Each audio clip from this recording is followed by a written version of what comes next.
The fourth step is to create the adapter class. We need a class to hold all methods dealing with the recycler view implementation, from creating, binding, and determining the count of items. So for that, we'll create the adapter class. Go to the project, and here the package. I'll create a new Java class, and I name it as my adapter. This class will extend recycler view dot adapter, and I need to pass the view holder here. So when you create a custom recycler view adapter, you need to extend the recycler view dot adapter class. This is a fundamental part of using recycler view widget to display lists or grids of items. And extending class means creating a new class that inherits the properties and behaviors of the parent class. In this case, by extending recycler view dot adapter, you're creating a new class that will customize the behavior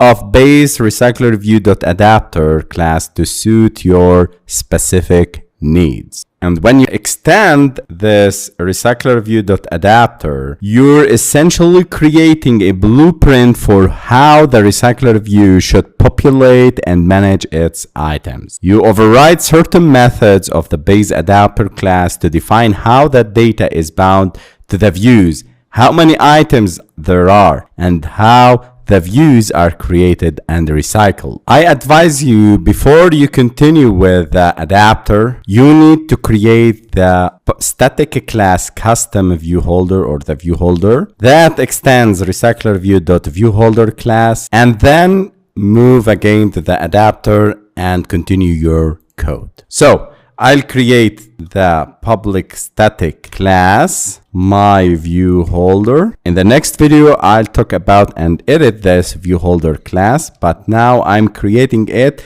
just to pass it as a type parameter for the recycler adapter, and in order to prevent any possible errors and to prevent edits for the codes. Extends recycler view dot not adapter, I need to extend view hold. Create constructor matching super, and here we go. This is our view holder class.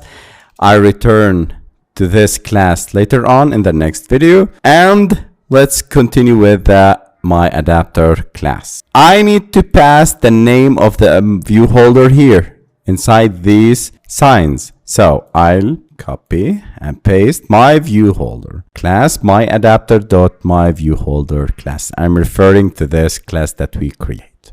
I'll create a private list of items. I'll name it as item list. Alt plus enter to import the package of the list, util.list, and Alt plus enter to implement the methods on create view holder, on bind view holder, and get item count. These are the most important methods that you need to override when extending recycler view dot adapter. Hit enter, and these are the methods. Let's start with these methods. But before I need to create the constructor having one item, which is the item list. So we need to pass the list of items model class to display them into the recycler view.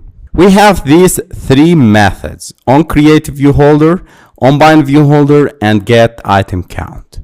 On create view holder, this method is responsible for creating new view holders for your items. You inflate the item layout XML and return an instance of your custom view holder class. So for that, I'll create a view object item view equal layout inflator dot from. So did you remember the layout inflator if you passed through the previous sections? Otherwise, I'll create an overview for the layout inflator. The layout inflator class is used to inflate or create a view hierarchy from an XML layout resource. It's an essential part of building UI components in Android, allowing you to convert XML layout definitions into actual view objects that can be displayed on screen. You obtain an instance of layout inflator by calling its static method from, and passing the parent context. And the context is needed because it provides information about the app's environment and resources. Parent dot get context. So I'm using this parent. Then I need to use the inflate method. Using the obtained layout inflator instance, you call the inflate method to create a new view object from the specified layout resource. In this case, the layout resource is r.layout.item layout that we created before, which represents the individual item layout.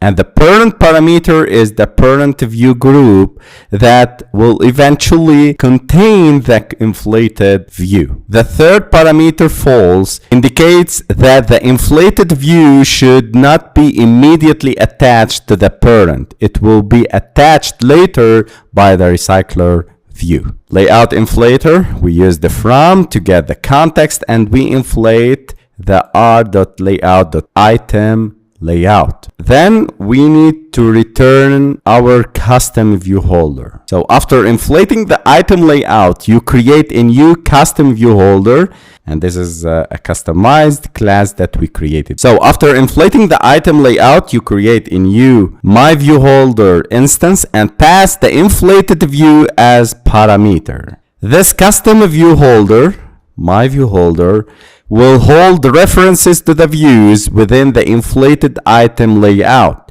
and is used to efficiently access and manipulate these views when binding data. And I need to insert this keyword new. This is on creative view holder method. So this method on creative view holder will be called by the recycler view when it needs to create a new item view holder for a list item that will be displayed on the screen.